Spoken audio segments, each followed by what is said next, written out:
Bien, buenos días, doctor Castañón López, bienvenido nuevamente. Muchas gracias, doctor. Bueno, vamos a continuar con la etapa técnica de este concurso número 249, en este caso su examen oral.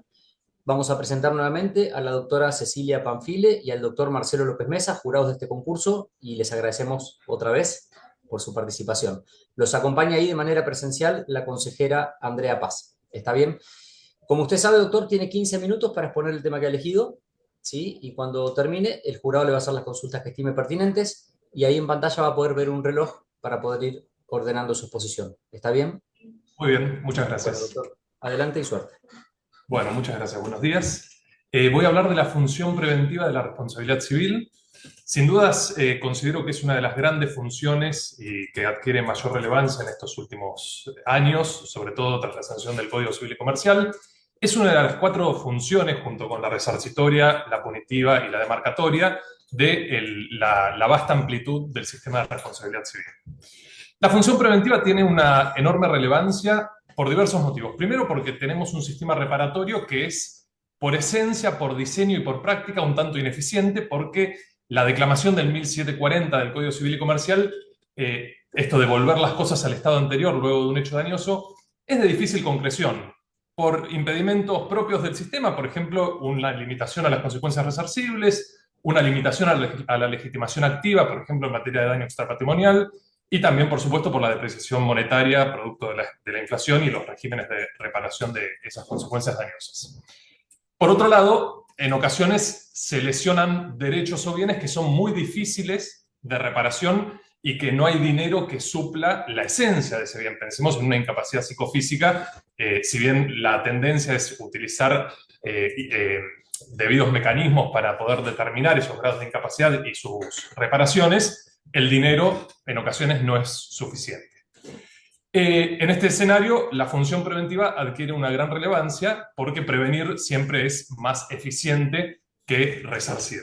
Esto es una cuestión, la prevención del daño es una cuestión que viene bastante estudiada también desde el análisis económico del derecho.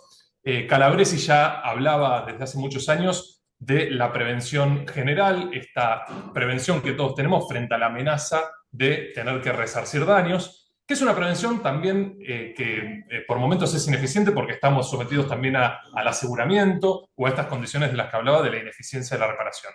Y por ello se comenzó a destacar la importancia de mecanismos especiales, de la prevención especial, es decir, demandas directamente orientadas a prevenir daños específicos. La prevención ha estado presente con anterioridad al Código Civil y Comercial en algunas normas dispersas. Por ejemplo, pienso en el artículo 52 de la Ley de Defensa del Consumidor, que legitima a los usuarios a iniciar acciones cuando ven amenazados sus intereses. En el 252 de la Ley General de Sociedades, cuando el socio que ha impugnado una decisión asamblearia pretende que no se lleven a cabo los efectos de esa decisión asamblearia. Por supuesto, el artículo 75 de la Ley de Contrato de Trabajo, todo el sistema de prevención de riesgos del trabajo, su columna vertebral es precisamente la prevención, y el Convencional Constituyente del 94, al incorporar en el 43 de la Constitución Nacional la acción de amparo, la prevé también para cuando se vean amenazados los derechos constitucionales, legales y convencionales. En similar forma está regulado el artículo 59 de la Constitución Provincial. En la Constitución Provincial también encontramos algunas mandas preventivas. Pienso en el 90 o en el 105 de la Constitución, cuando se atiende a la tutela del ambiente o de los intereses patrimoniales del patrimonio cultural de la provincia. Pero como decía, sin dudas, la gran innovación aquí ha sido del Código Civil y Comercial de 2015. El Código incorporó en el artículo 1710 una innovación que verdaderamente no era inédita porque es la copia del proyecto del 98, ese artículo del 1710, y allí establece, sí, una innovación normativa que es un deber general de prevención del daño. En su inciso A y en su inciso C, verdaderamente estamos simplemente ante la consagración positiva del deber de no dañar al otro, porque establece que toda persona tiene el deber de no dañar al otro o de evitar el agravamiento del daño si ya está en producción. Esto no es sino la consagración normativa de los precedentes de la Corte, cuando pienso en Santa Coloma, Gunter, Luján, esa tríada de fallos donde la Corte misma reconoce el principio general de no dañar al otro, que luego lo eleva a categoría de principio general del derecho. La verdadera innovación creo que está en el 1710, inciso B, donde establece el deber jurídico de las personas de adoptar medidas tendientes a evitar daños. Y esto es de extrema relevancia porque aquí ya los sujetos, por un deber normativo, ya no pueden permanecer impasibles ante la producción de un daño. Y lo interesante de esta norma es que es una norma que está destinada a toda persona. Y toda persona debe entenderse como toda persona humana y toda persona jurídica, público o privada. Y es muy interesante porque en doctrina se está diciendo que los destinatarios de esta norma también son, por un lado, las víctimas de los hechos dañosos, tienen un deber de no agravar el daño que se les ha producido, e incluso un deber de evitar los nuevos daños a raíz de un hecho dañoso. Eso, por supuesto, estará sometido a un análisis de la relación de causalidad eventualmente, pero también los jueces son destinatarios del deber de prevención. Y sobre ello me voy a referir hacia el final de esta disertación breve. El 1711 del Código incorpora la denominada acción preventiva, que debiera denominarse pretensión preventiva, porque es una pretensión que puede ser articulada como acción, como excepción, o incluso por algún mecanismo procesal determinado que rija en el Código Procesal correspondiente. Lo interesante de esta acción prevista en el Código Civil y Comercial es que ha sido entendida como una tutela preventiva sustancial, porque independientemente del Código Procesal que se aplique, por ejemplo, pensemos en Neuquén. Neuquén no tiene legislado expresamente el trámite de una pretensión preventiva, sí lo tiene, por ejemplo, Mendoza, en una adecuada regulación. Pero aquí, cualquier ciudadano, independientemente de la provincia o del régimen procesal de que se trate, tendrá la posibilidad de accionar en el afán de prevenir la producción de un daño. Los requisitos de la pretensión preventiva son básicamente 4. El primero y principal es el daño. No un daño con la certeza que requiere el daño en la faz resarcitoria, por supuesto, porque aquí estamos precisamente frente a un daño que aún no se ha producido. Pero la certeza debe estar en la posibilidad de su producción. El segundo elemento es una acción u omisión antijurídica del agente. Y aquí es muy importante la antijuridicidad porque hay una tendencia doctrinaria y jurisprudencial a erosionar este elemento de la responsabilidad civil. La antijuridicidad material implica desde la óptica del sujeto dañado la generación de un daño no justificado, pero también debemos analizar el comportamiento del sujeto dañador, o en el caso de la acción preventiva del demandado, y analizar su conducta y su repugnancia con el ordenamiento jurídico integralmente considerado. Esto es muy importante porque si no entraría en colisión con el artículo 19 de la Constitución Nacional, porque estaríamos sometiendo a una persona por algo que no está prohibido a un juzgamiento. Entonces, la norma es clara en punto a que se exige una acción u omisión antijurídica. Por supuesto, considerando el ordenamiento jurídico en su integralidad y no una tipicidad de índole penal, por supuesto. Por tercer elemento tenemos la relación de causalidad. Esto ha dado que hablar en doctrina porque el Código establece que de la acción o la omisión debe hacer previsible la producción de un daño. Entonces hay quienes sostienen que esto puede ser una nueva teoría de la relación causal. Yo, por mi parte, humildemente considero que la teoría de la causalidad es la adecuada en el sistema del Código Civil y Comercial y que en este caso no tenemos por qué sustraernos de esa teoría. Entonces habrá que hacer un juicio de adecuación probabilístico entre esta acción o omisión del agente y la posible producción de daños. Y por último, es necesaria la posible, que sea posible materialmente evitar este daño, porque si no le estaríamos exigiendo al demandado un acto heroico o un acto de abnegación. Y esto está vinculado con que el 1710 establece el deber de toda persona en cuanto de ella dependa. Una frase sin ningún tipo de contenido explícito, pero que de los fundamentos del anteproyecto uno puede entender que implica que la persona tiene que tener bajo su esfera de actuación o de disponibilidad la posibilidad material de prevenir daños, si no estaríamos exigiéndole cualquier acto heroico a cualquier persona. Respecto a la legitimación activa, para solicitar esta pretensión preventiva, el artículo 1712 establece que cualquier persona que tenga un interés razonable en la prevención del daño estará legitimada. Nuevamente una frase por demás vacua y por demás vaga. Esto yo considero que hay que relacionarlo con el 1737, cuando define el daño como una lesión a un interés jurídico no reprobado por el ordenamiento jurídico. Considero que ese es el tipo de interés que tiene que tener el sujeto para estar legitimado. Esto en clave individual, pero también colectiva, porque por supuesto podría haber una legitimación colectiva preventiva si se cumplen, por supuesto, los parámetros doctrinarios y jurisprudenciales que surgen de Alavi, de Mendoza, de Padec con Swiss Medical y todo el derrotero jurisprudencial de la Corte en tal sentido. Y aquí finalmente llegamos al 1713 del Código Civil y Comercial, perdón, 1713, disculpen, de la sentencia preventiva. El código regula, también con términos vagos, la sentencia preventiva, pero de aquí podemos extraer algunos elementos de mucho interés. El código es claro en punto a que el juez debe adoptar, por pedido de parte o aún de oficio, las medidas concernientes y necesarias para prevenir el daño. Pueden consistir en obligaciones de dar, de hacer o de no hacer, y aquí el juez se debe regir por dos parámetros que están establecidos sin explicarse en qué consisten, que son los parámetros de menor restricción posible y de medio más idóneo. Esto implica, naturalmente, que el juez debe ponderar las posibilidades en el caso concreto, debe hacer un análisis de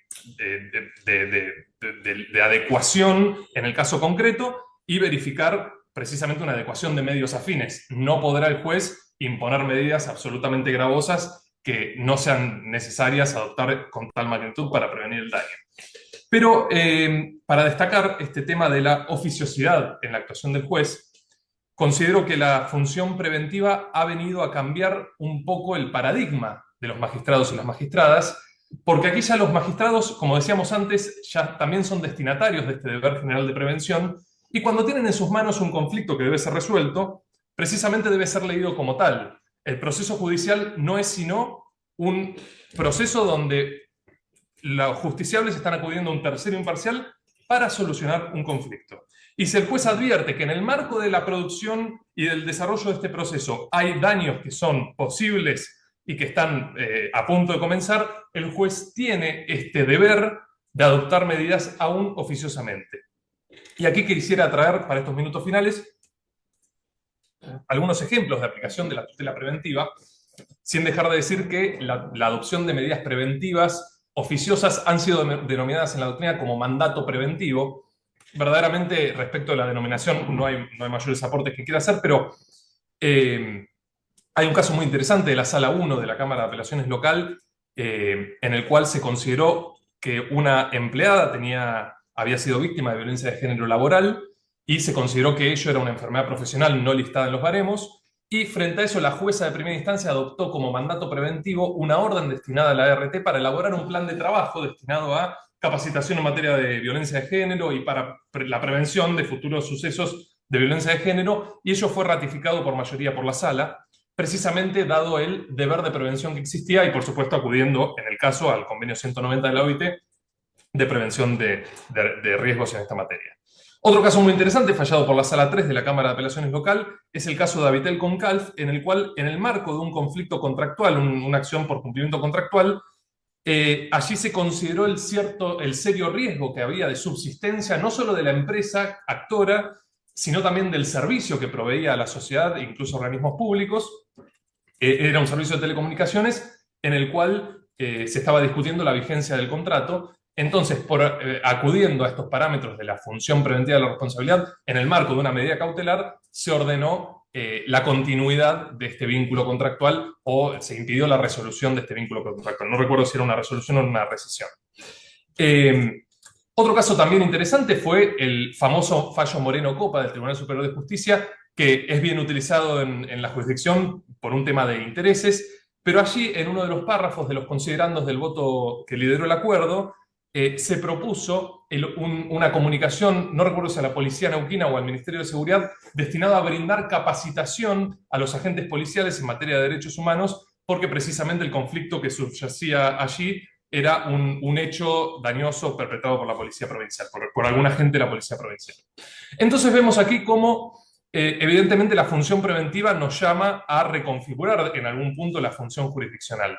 No solo por un deber que surge necesariamente del artículo 19 de la Constitución Nacional, sino también implica que los jueces deben reflexionar ante el caso que tienen en sus manos y deben adoptar las medidas necesarias para evitar el agravamiento de los daños que puedan estar sucediendo. Recordemos que la Corte ya ha ratificó en su ocasión en Camacho Acosta, en Pardo con Di Césare, la adopción de medidas cautelares, incluso que coincidían con la pretensión de fondo, incluso en juicio de daños y perjuicios. Allí se ordenó la cobertura, por ejemplo, de prótesis de las víctimas para evitar la consolidación de mayores daños, aun cuando se estaba discutiendo la responsabilidad civil de los sujetos dañadores. Ha habido un fallo muy reciente también en la ciudad de Chipoleti, denominado LIS con Municipalidad de Chipoleti, Eso sí fue una acción preventiva tramitada bajo el proceso ordinario, en la cual el dueño de una chacra en una zona no productiva, donde está imposibilitado por el Código Urbanístico de efectuarse loteos, de desarrollarse loteos, percibió que el loteo colindante, el dueño estaba efectuando un desarrollo irregular de esos lotes y promovió precisamente una acción preventiva, y la justicia, tanto de primera instancia como la de segunda instancia, ratificaron la condena a tanto al dueño del lote como a la Municipalidad de Chipoleti para adoptar las medidas necesarias para evitar ese loteo irregular. En definitiva, para concluir, creo que esta innovación que ha incorporado el Código no solo alcanza a los sujetos propios destinatarios del Código Civil y Comercial, sino a la magistratura. Eso es todo. Muchas gracias. Bien. Noté algunas cositas, más allá de que ha tenido un discurso muy elaborado.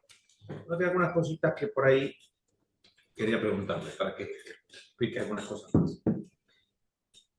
Además de las normas de los artículos 1710 a 1713 del Código Civil Comercial, ¿hay otras normas en el Código que puedan considerarse normas preventivas o que al menos tengan una parte de su contenido preventivo? Sí, sí. Hay otras normas, bien que dispersas, porque la función preventiva ha quedado consagrada en estos breves artículos, pero hay otras normas dispersas. Por ejemplo, el 52 y el 1770, vinculados a las afecciones a la dignidad humana o a derechos personalísimos como la imagen o el honor, prevén la posibilidad de que el sujeto afectado accione a los efectos de evitar o de eliminar ese hecho generador de daños. En el ámbito de las inmisiones, el artículo 1973 establece la posibilidad también de accionar preventivamente en tal sentido cuando es el viejo exceso de normal tolerancia entre vecinos, cuando un vecino sufre invasiones a su propiedad, no de un vecino colindante, sino de un vecino en un concepto amplio, sufre invasiones por humos, por olores, por ruidos, tiene una acción destinada a los efectos de paliar y de eliminar ese origen del daño. Y, Antes que siga, me sí. tomo de eso que dijo. Es decir, que en su concepto vecindad no significaría colindancia. Correcto, correcto. Bien. Primero porque hay regímenes de vecindad que no implican colindancia, por ejemplo, el régimen de propiedad horizontal, que puede dar lugar, por supuesto, a lesiones de esta índole, y también ha habido casos donde claramente puede existir una afectación, por ejemplo, de algún inmueble que no sea estrictamente colindante, de un inmueble que esté incluso en una zona aledaña. Pienso, por ejemplo, en una fábrica, pienso, por ejemplo, en alguna industria que emane olores y ello no necesariamente implica que el vecino, el concepto de vecino sea un concepto estricto de vecindad. Bueno, y otra preguntita. Sí, doctor. Eso me ha contestado. Así que, ¿cómo se compatibilizaría este asunto de la prevención del daño, que coincido que está recién en pañales, que es un toque presente y el futuro de la responsabilidad civil? Pero ¿cómo se compatibilizaría esto, por ejemplo, con algunas doctrinas como el peatón distraído, el ciclista desaprensivo? Bueno, estas doctrinas en realidad se basan en no atender a las consecuencias de los propios actos de las personas. La doctrina del peatón distraído, si mal no recuerdo, tiene origen en La Plata o en alguna época de la Suprema Corte de la provincia de Buenos Aires. Verdaderamente es una doctrina que omite considerar la responsabilidad propia de la víctima. Y nuestro régimen, primero que tenemos un régimen de responsabilidad civil reglado, y ello implica que deben darse todos los presupuestos. Y en el análisis de la relación causal, que es un análisis fundamental en todo juicio de responsabilidad, el hecho del damnificado, anteriormente culpa de la víctima, hoy en una amplitud mucho mayor, es de un análisis absolutamente fundamental. Si el peatón, por haber estado distraído, fue quien generó la causa eficiente para la producción del daño, será responsable de ese daño que ha producido. Lamentablemente aquí, y en esto voy a hacer quizás una crítica al sistema judicial, los magistrados y las magistradas deben adoptar decisiones conforme a las reglas y principios que rigen en un derecho determinado. Lamentablemente, y ello surge porque verdaderamente a veces uno adopta soluciones que no son las que humanamente coincidiría, pero son las que legalmente son las que corresponden. La teoría del peatón distraído está más bien fundada en la compasión o en un voluntarismo judicial que se corresponde más bien con un régimen de seguridad social que con el régimen del derecho de daños. Porque si uno indemniza a una persona, aún habiendo sido la responsable de la causación de ese daño, verdaderamente estamos, como justicia, quitándole un patrimonio a quien no es responsable.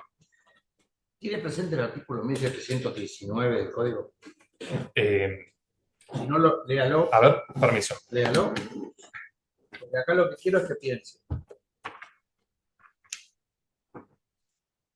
Lea el artículo 1719. Asunción de riesgos. Léalo para usted, léalo.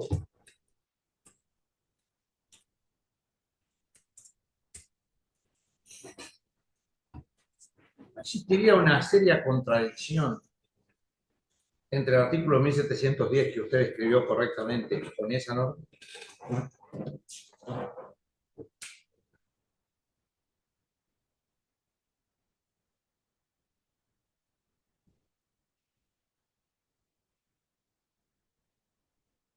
Por supuesto. Si hay un deber de prevención en cabeza de una persona, y aquí la norma dice, quien voluntariamente se expone a una situación para salvar a la persona o los bienes de otros, tiene derecho, en caso de resultar dañado, a ser indemnizado. Verdaderamente, si tiene el deber. Esa es la asunción de riesgo, pero el concepto que aplica la asunción de riesgos es un concepto que pareciera que la norma está al revés. Sí. De hecho, es una asunción de riesgos que mira verdaderamente al hecho a un tema de relación de causalidad. No sé por qué el legislador le ha puesto asunción de riesgos a un tema que no tiene que ver con un factor de atribución. Mira, en principio lo mismo, el artículo 1731, también uno dice, caramba, ¿cómo se compatibiliza esto con la prevención del daño? Entonces, bueno, y le hago otra, después pasamos a otro tema, pero usted hablaba bien de prevención, pero yo creo que los dos aspectos donde la prevención más tendría que pegar son en los accidentes de tránsito y en los accidentes de trabajo, que es donde está la mayor dañosidad. ¿Hay normas que prevengan eso o ahí directamente hay un vacío en la prevención? A ver, hay normas generales. La ley de tránsito tiene serias deficiencias e incluso por el diseño constitucional que tenemos es de muy difícil determinación en cada jurisdicción qué quantum o qué calidad de normas se aplica, porque cada competencia es una competencia muy local. Y son más bien principios declamatorios, pero no hay medidas específicas de prevención. 1759. Perdón, el 1757. 1757 y en realidad el 1769 que remite al 57. En el fondo, ¿no sería una contradicción con la prevención del daño? Y sí, porque si la prevención depende del actuar de una persona, el sustraer la parte volitiva de la persona cuando uno analiza estos hechos dañosos, por aplicación de factores objetivos de atribución, precisamente, a ver, estamos en un régimen que por un lado exhorta a las personas a prevenir daños, pero por el otro lado no evalúa el comportamiento de la persona en el marco de esa producción de los daños. Porque la culpa al riesgo. Exactamente. Pero no previene. Exactamente. Sí. Con respecto, ya, digamos, no logramos prevenir nada y los daños se ocasionaron. Ok. ¿Qué es lo que lamentablemente pasa, doctora? El peor de los escenarios. En el peor de los escenarios hay que indemnizar, ¿no? Y hay inflación. Un daño y perjuicio, un accidente que se produce en el año 2021 y llega a sentencia a la Cámara en el 2024. ¿Qué posibilidades tengo yo para evitar que se licúe este crédito si tengo prohibida la indexación? Bueno, en primer lugar, la obligación de indemnizar es una deuda de valor.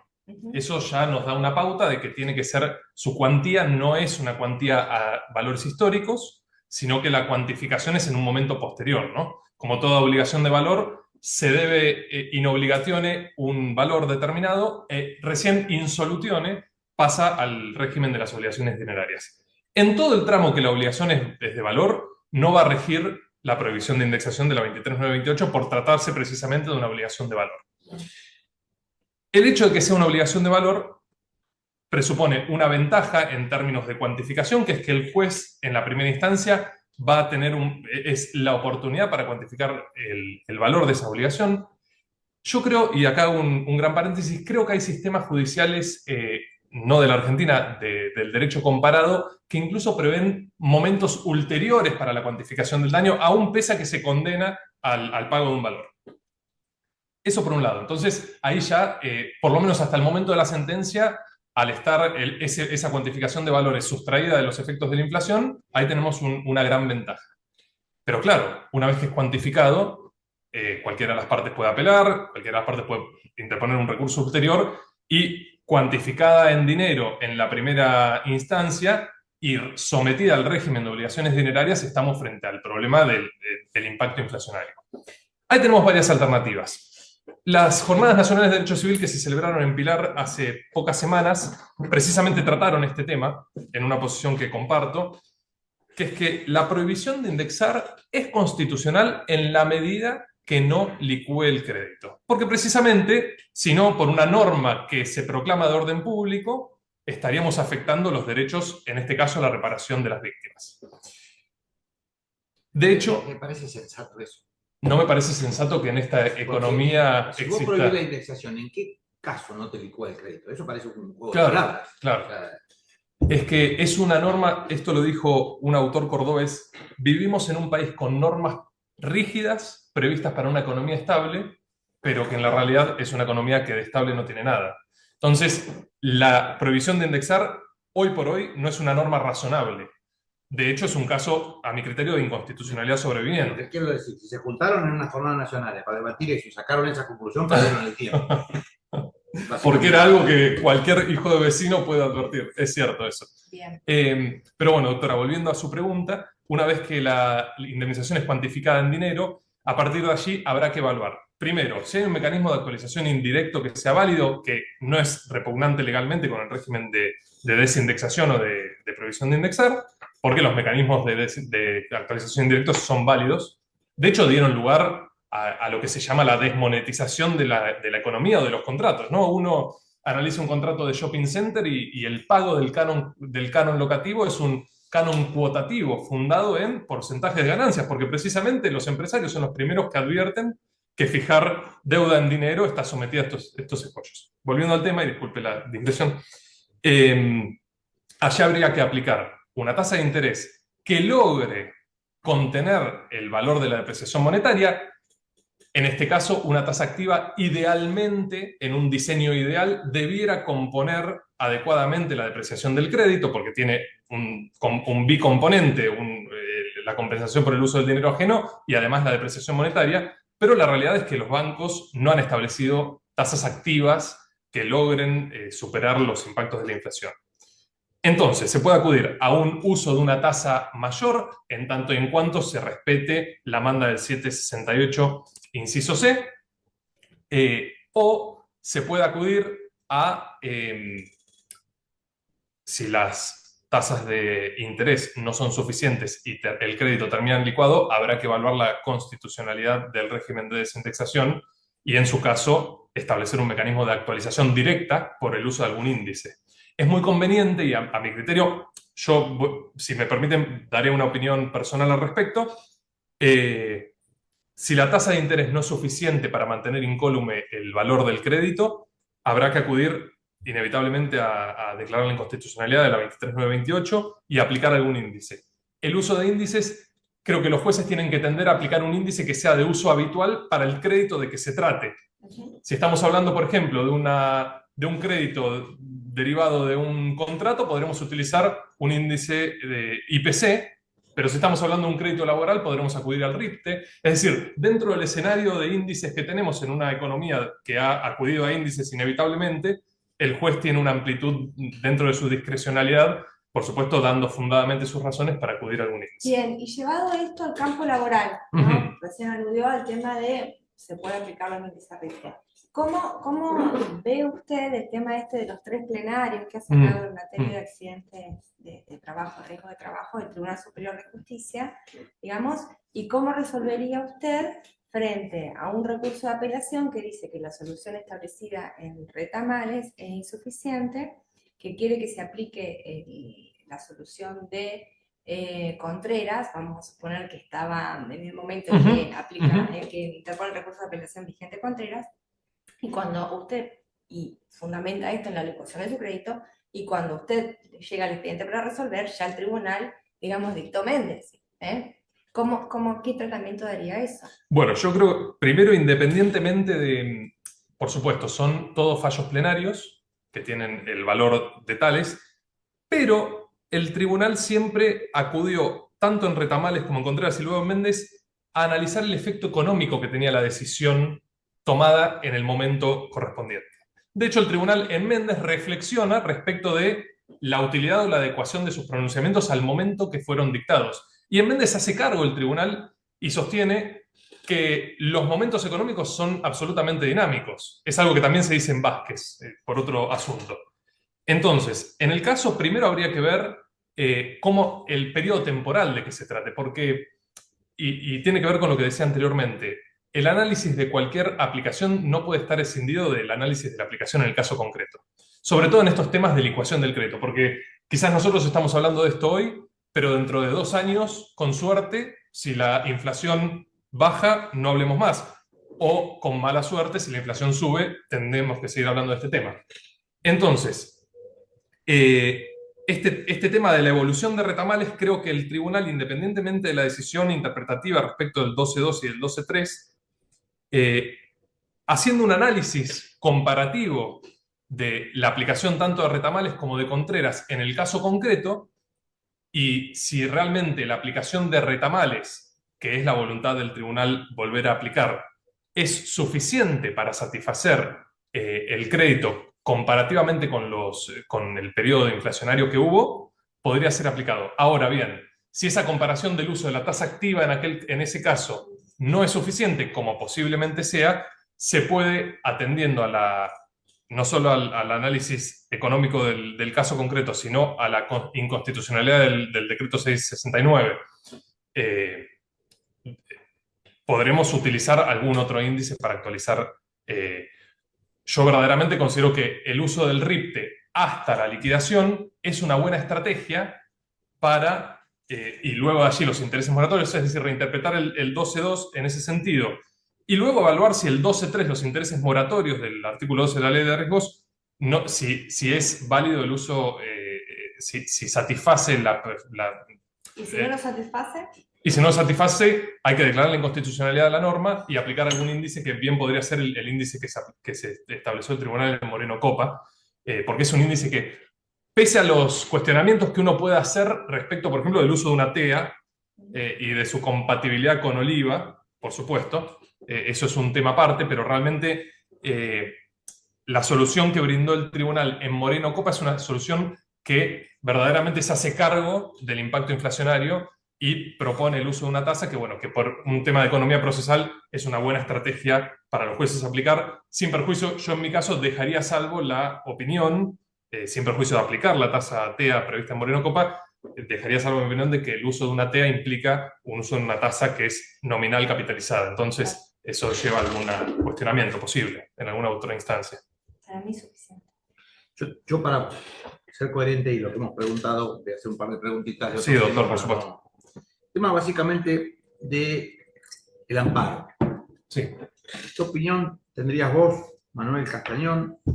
¿Qué opinión tendrías vos, si fueras juez de Cámara, sobre el amparo? ¿Tener una opinión amplia, que el amparo hay que ordenarlo, y el amparo hay que aceptar, digamos, que se produzca la prueba y después vemos?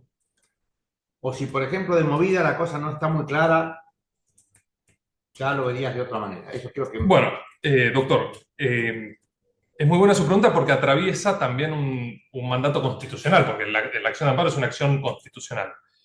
La acción de amparo está prevista para casos excepcionales por su propia naturaleza, desde Siricot hasta el artículo 43 o el 59 de la Constitución Provincial, están previstos para hechos o situaciones donde haya una arbitrariedad o una ilegalidad manifiesta en el actuar del sujeto demandado y una lesión actual o inminente a los derechos o una amenaza actual o inminente. Entonces está sometido necesariamente a un test de admisibilidad inicial y también en el marco del dictado de la sentencia. Yo no tengo una interpretación, no considero que la denominada ordinarización de los amparos sea una vía adecuada para resolver los conflictos. Eventualmente tendremos que exigirle al legislador que adecue los procesos judiciales a procesos más dinámicos, o tendremos que atender a otros déficits que tiene el sistema, por supuesto, como cualquier sistema institucional, en cuanto a la demora de los procesos. Demora que bien por momentos es imputable también a las partes, a los sujetos destinatarios de medidas informativas. Digamos, la demora judicial no responde a una única causa, sino que es multicausal. Pero la acción de amparo es una acción prevista para casos determinados donde se lesionan intereses constitucionales, derechos constitucionales o legales de forma flagrante, de forma evidente. Vinculado con eso, duda y amparo, ¿son términos compatibles? Absolutamente no. Porque si hay duda respecto del derecho que pueda asistir a la parte, sin dudas, no es un caso donde hay una flagrante violación a un derecho. Bueno, muchísimas gracias, doctores. Éxitos. Muchas gracias.